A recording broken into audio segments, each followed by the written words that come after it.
your patience. Had some technical difficulties, but we're here now to preview the Patriots-Raiders matchup this weekend. The Patriots are not only looking to get back on track for the season, but I'm sure there's some people on the team that would like a little bit of revenge considering how last year's matchup in Vegas played out. And to go through some of the important matchups and some of the things that you should be looking for in this game, I've got one of my favorite football content creators and just people in the media space, Ted Nguyen of The Athletic. Ted, how are you doing, brother? Doing well. Thanks for having me on. Should be I don't know if exciting is the right word for this matchup, but it should be fun to watch. Hopefully, man. I'm just hoping that we get an entertaining matchup because the past couple weeks, sorry about that, a lot of glitches. Technology, you're used to it. But yeah, the Patriots could definitely use an entertaining game after the past couple weeks. But if this game is actually going to go in the Patriots' favor, they're currently 3-point underdogs. What has to go right for New England, or what has to go poorly for the Raiders? I think as far as shutting down the run game, to me, that's a given just because I think the Patriots do have a good defensive line. I think they have good run-stopping linebackers. And the Patriots don't have to line up in too high like last year. A lot of teams played a lot of too high against the Raiders because of Devontae Adams and Carr was willing to throw it deep. But this year, a lot of teams have been stacking the box against the Raiders, and it's one of the reasons why Josh Jacobs has not been able to get going. This offensive line it's never been a overpowering offensive line, but they took advantage of a lot of light boxes last year, which is how Josh Jacobs won the rushing title. But this year with Jimmy Garoppolo under center, teams just aren't respecting his deep ball, and they're playing a lot of eight-man box, and I expect the Patriots to do a lot of the same on early downs. Just to make sure that Josh Jacobs doesn't get going early. So I don't think Josh Jacobs would be a big factor in this game. And I think, the Patriots are going to do what they do defensively. They are going to take away your best weapons. They're going to find different ways to double team Devontae Adams. And I think they're going to be motivated also not to give away big plays to Jacoby Myers. So I think they're going to play a lot of cover 7, which is going to allow them to bracket both players. And last year, guys like Keelan Cole and Mac Hollins was able to take advantage of those types of coverages and one-on-one and got some deep balls. But this year, I don't think that Garoppolo is going to be willing to take those deep balls, and he's not going to have the arm to take advantage of those types of one-on-one opportunities. So I think maybe there are different ways to get some of the Raiders' third and fourth guys going besides going deep, but you just lose that big playability and that way to punish the Patriots' play style by not being able to go deep. And Garoppolo just doesn't have he's not willing to do that, nor does he have the physical ability to do that. Yeah, and like you mentioned, the brackets last year, we saw a lot of either straight double teaming Devontae Adams or at least heavily shading a safety to his side. And then it also seemed like making sure Hunter Renfrow had a little extra attention at times was a priority. But Hunter Renfrow's numbers are kind of down this season, so I would agree. Probably more bracket coverages, get some more attention outside. But the Patriots, the recent streak hasn't been great. And realistically, we like to be cautiously optimistic over here. But if they continue that streak, what went well for the Raiders? Sorry, could you say what wasn't great for the Patriots? Oh, yeah, no, I'm sorry. If the Raiders are going to pull this one out and continue the Patriots' current losing streak, What goes well for the Raiders? Sorry about that. Yeah, I think they're going to have to hit some big plays, either through yards after the catch, or maybe Garoppolo hits a couple deep ones with timing routes rather than trying to heave one 50 yards deep. Maybe he could hit the back step of his drop and hit a goal ball 35 yards downfield. I think Trey Tucker, a guy that we'll talk about, their third round pick who runs a 4.3, his speed shows up on film, but they haven't been able to target him. They've been giving him some jet sweeps and that kind of deal. But I think they're going to have to try to get an opportunity for him to catch the ball deep. I think Michael Mayer, their second round tight end, will need to have a good game as well. He had a couple big catches against the Packers. So I think for the Raiders to win, I think Mayer and I think Tucker, one of those guys are going to have a big game and big impact on this game. For whatever reason, this regime has not trusted Hunter Renfrow.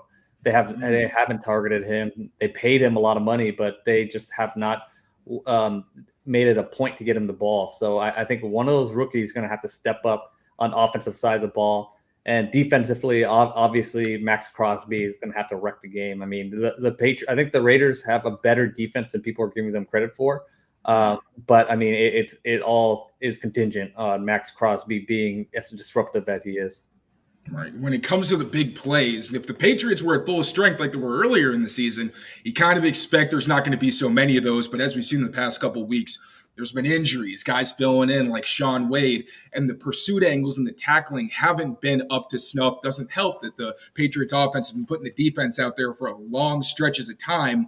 So, usually you'd say, all right, they'll be able to limit the big playability, but that's no guarantee in this matchup. But without further ado, let's dive into the tape. I'm really excited to see what you've been seeing. I'll share my screen right now. You tell us. I'll run through it real quick first time. But what are we looking at here? So we're looking at Malcolm Kuntz, who is the Raiders' second rusher. He's obviously had to take a much bigger role than expected with the Chandler Jones situation. And he's been very efficient. He doesn't have a sack this season, but his pass rush win rate and pressure rate has been very good. I mean, I think it's at 30%, which is really is a really good number. And obviously, we know Crosby is going to be the guy that the Patriots have to stop.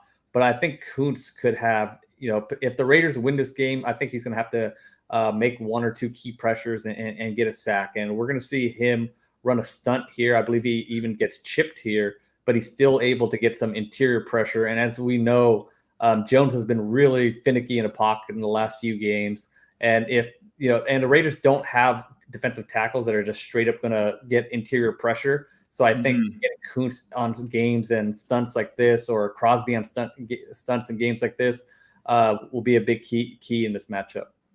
And this is one thing I'm really worried about, because last season we saw the Patriots try quick passes. They tried play action. They gave more chip help than they usually give, and it slowed Crosby down. He only had 3 hits, no sacks, no hurries. But you also saw that the Patriots were healthy on the interior of their offensive line. They had Onwenu, they had Andrews, they had Strange. So he wasn't able to make much of an impact on those interior line games. But this year, now you got all of those guys. And Onwenu and Strange were both limited this week, so you're not even sure if they're going to play. And Antonio Mafi, who has been playing every single game for them as a rookie, he had some solid performances. I thought he had his best game of the season a couple weeks ago against Dallas. But last week, when they were running stunts against him, even just straight up pressures, he wasn't doing a great job identifying those. And that's one area that scares me, especially if Strange and Onwenu can't finish the game, because then it's pretty likely that you see a guy like Sidy Sow, who's a rookie, have to step in and be the guy who can handle some of those interior line games. So, and I also saw statistically the Raiders don't use a ton of stunts. Is that maybe something that gets lost in the numbers, or is it more of a situational thing for them? Yeah, I think they could use more. I think they use a little bit more. I don't have the numbers right in front of me, but I think they used a little bit more against the Packers. And I wouldn't be surprised if they use them against the Patriots. I mean, especially like you said, the Patriots line has kind of struggled with stunts and communication. And even on Mac Jones's interception, I believe it was a pick 6. They failed to pass off a stunt exactly like this at the same side. So I would assume that we're going to see similar stunts like this to test the Patriots line and test if they are able to communicate and pick up those stunts. That would be a very big step forward for the Patriots offense. Now we're going to move on to the next play. Let's see what we got queued up here. I'll set it up for you. All right, so we got a 3rd and 6 situation. You want to set the scene for what's about to go down here? Yeah, so it's 3rd and 6, and the player I wanted to highlight was Trey Tucker, because I don't think a lot of people know about Trey Tucker, and his stats hasn't been great, and I think the Raiders are trying to integrate him slowly into the game, into their system and into their offense. But right here, he's going to get wide open. It's going to be a bunch formation. The safety is going to shade over to Adam's side, who's on the bottom of the screen. And then the safety on the bunch side is going to play robber, and he's going to help on Jacoby Myers. And that's going to leave Trey Tucker wide open. There's a bit of a miscommunication, and you get to see his speed and how fast he gets. The Packers corner just passes off a little bit slow, and there's a bit of hesitation, and Trey Tucker's able to get behind him right away. And Garoppolo does get pressure on it here, but I believe he could have thrown this ball if he just takes one hitch and throws it. And you're in NFL, you get paid $30 million a year. you got to be able to take the hit and make this type of throw. But he doesn't even look over to Trey Tucker's side. So I think there will be opportunities like this, especially if you're going to bracket Adams and you're going to bracket Myers. We'll see if Garoppolo can take advantage. I do think Tucker has the speed and separation ability to punish the Patriots if Garoppolo is able to find him. And how big of an issue has it been, Garoppolo, in terms of the rush? Like, is he dropping his eyes? Is the line not doing enough and he's getting skittish? Because Mac Jones is having a pretty similar situation where pressure not only is getting home a lot, but he's not reacting very well to it. Is that something the Patriots also, for what it's worth, their pass rush didn't have a single defender with multiple pressures last week with Judon out. But if they can manage to affect the pocket, make Garoppolo feel that, do you think that's one of the keys in the game, or is this just a theme with Garoppolo not really seeing some of these things? I think, Garoppolo I don't think he gets affected by pressure that much. I think he actually has pretty good pocket presence and pretty good pocket movement. I just, he's not going to be able to get away from pressure. He's not a guy that's super athletic, and he's not going to be able to get outside the pocket and make plays outside the pocket. He did a little bit in week 1, but that's just not his game. But I feel like if you're able to manage the rush and let him navigate the pocket and make those subtle movements, he's willing to do that. But if you have a free rusher or a guy that gets off clean, like on this example, he's not going to escape. He's not going to escape that pressure. So it's going to be up to the Patriots to really get off of those blocks and really affect him that way. Because I think if you do get blocked, but you do get some push, he's able to navigate through those. And this is just purely question. I am very curious if Garoppolo struggles early or they fall into a hole. Is the team confident in Aiden O'Connell, or was that just a situation where Garoppolo is hurt? We got to throw a guy in, or is there a little bit of a QB controversy like what people were talking about in the preseason when O'Connell was playing well?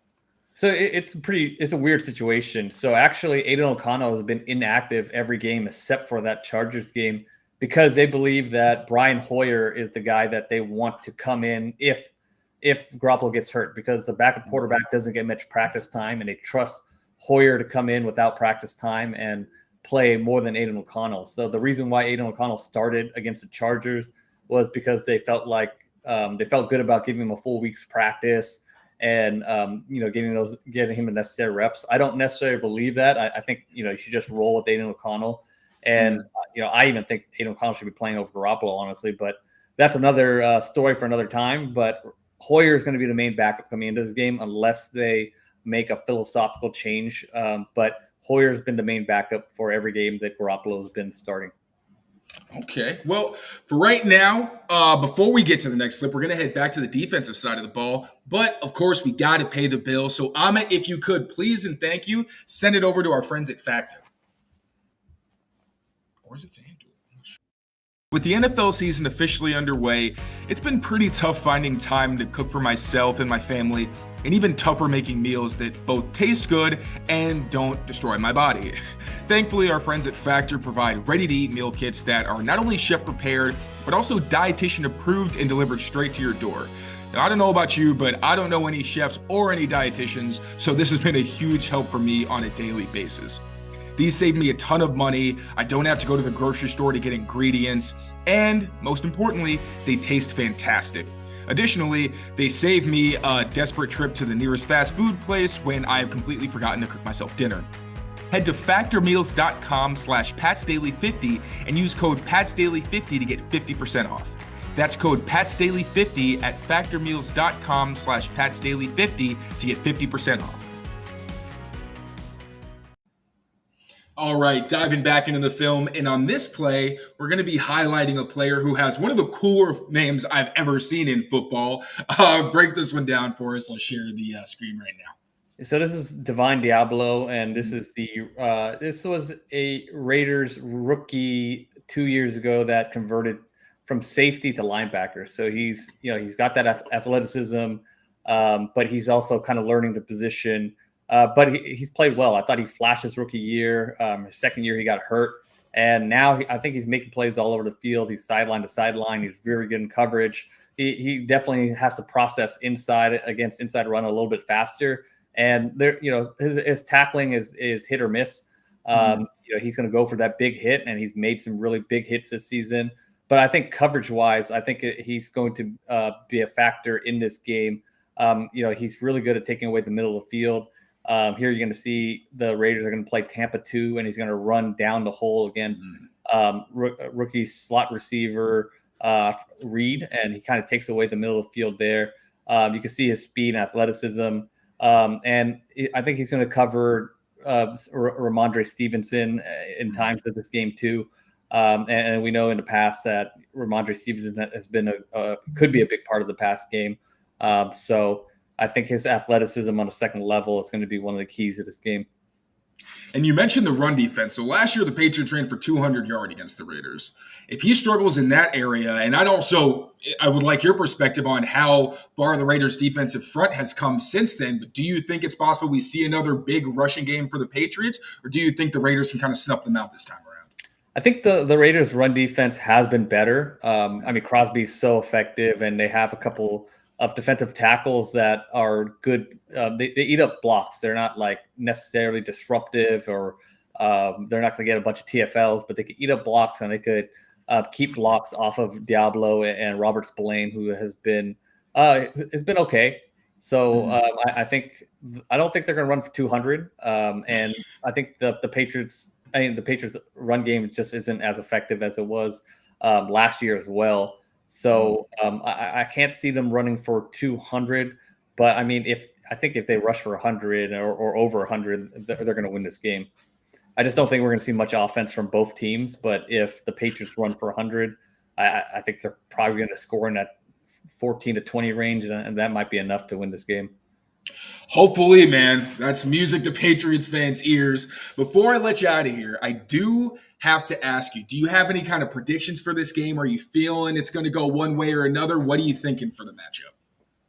Honestly, I've gone back and forth on this. I know the over-under on this game is 40.5. I would take the under. But as far as picking a winner, I've gone back and forth. I think ultimate maybe home field advantage will be a factor in this, and the Raiders will pull it out playing at home 2 weeks in a row, and the Patriots being on the road. And just the Patriots offense has been pretty tough to watch the last couple of weeks, but at the same time, they've played some elite defensive lines. They played against an elite defensive line with Dallas, and then they played against an elite defensive line with the Saints. And the Raiders' defensive line is not at that level. I mean, Crosby is, but the rest of them aren't at that level. So maybe the offense performed better, but it's just hard to see them going from scoring 3 points in the last two games to putting up a ton of points against, or maybe even putting up 20 or 24 points against the Raiders. And I mean, it's kind of wild that the last 3 games the Patriots offense has scored 18 points, I believe. How many points did you guys? Patriots offense has scored I think the last 2 games they've scored negative 19 points because they had the fumble return for a touchdown, 2 pick sixes, and the surprise 2-point conversion, which has to be a record. I don't know, but that seems like something that's never happened before. Yeah, and I think the Raiders defense is not on a level of the Cowboys or the Saints, but it's just tough to see that how they're going to come out of that and all of a sudden put up over 20 points. But it's possible. I mean, it is the Raiders. And you don't really hear a lot about the Raiders secondary. Is that because they haven't been performing great? Do they have some underrated guys that people aren't paying enough attention to? What's the situation on the back end? Oh, I think they have a better secondary than people are giving them credit for. I think Trayvon Moehrig, their second round safety from a couple of years ago, is having the best year of his career so far. He's kind of breaking out. Marcus Epps, who they signed from the Eagles, is just a really solid safety that puts everybody in the right place. Great tackler. Marcus Peters is, he's not the corner he was, but he does provide. He's just solid at that spot, and he's a gambler. You never know where he's going to be. He was the reason why Robert Spillane got one interception against the Packers. He knocked the pass away from Christian Watson that ended up getting deflected to Spillane's hands. So he's kind of a wild card, but it's also a good veteran presence there. Jacorian Bennett, who didn't play against the Packers, but he was picked in the 4th round this year. He runs a 4.3, tall and lengthy. The Raiders consider him their number 1 corner. So he's a pretty good player as well. So I think the secondary is solid, and it's better than people give him credit for. Yeah, gambler against the Patriots offense is a very scary proposition considering their recent trends. Actual last thing I'll ask you before I let you out of here. The Patriots, Bill Belichick seems like someone who job security is locked in, but because of what's happened over the past couple of years, I think it's somewhat understandable that he's kind of on the hot seat. And Josh McDaniels feels like he's kind of been on the hot seat since he got to Vegas. Do you see him being the head coach next season? I know there's money problems and, the Davises can't exactly just cut him loose right now, but do you think that he's done enough to justify coming back, or do you think they might be looking to move on after this season and maybe Josh comes back and starts coaching Mac again? Yeah, I mean, I think at the beginning of the season, I definitely thought there was no way that they're going to fire Josh McDaniels unless it was an absolute disaster of a season. And I think that win against the Packers was pretty big. Mm-hmm. And I mean, there's still a lot of potential for this season to, go by the wayside. So I don't see them firing McDaniels. Like you said, there are some financial ramifications to why he's probably going to come back next year. But unless, if the season goes, haywire and they end up just winning one or two more games the rest of the way, then I think they're going to consider firing McDaniels. But it's going to take a lot because they're still paying John Gruden money, so you can't be paying two coaches like a ridiculous salary that's not even coaching your team. So yeah, unless it's an absolute disaster, I think McDaniels will be back. Two teams in some tough situations, but you provided some fantastic insights, of course, Ted. Thank you so much for your time. For anybody who's not familiar, please let everybody know where they can find your fantastic work. You could read me on The Athletic, and I have a TikTok as well. I believe it's the same name, FB_film analysis, and you can find a lot of my work on Twitter. Cannot emphasize enough, one of the best in the game. Thank you so much, Ted, for joining us. Thank you all for watching, and once again for your patience when we were getting started here. Take care of yourselves, take care of each other, and we will see you next time. Have a good one, everybody. Thanks for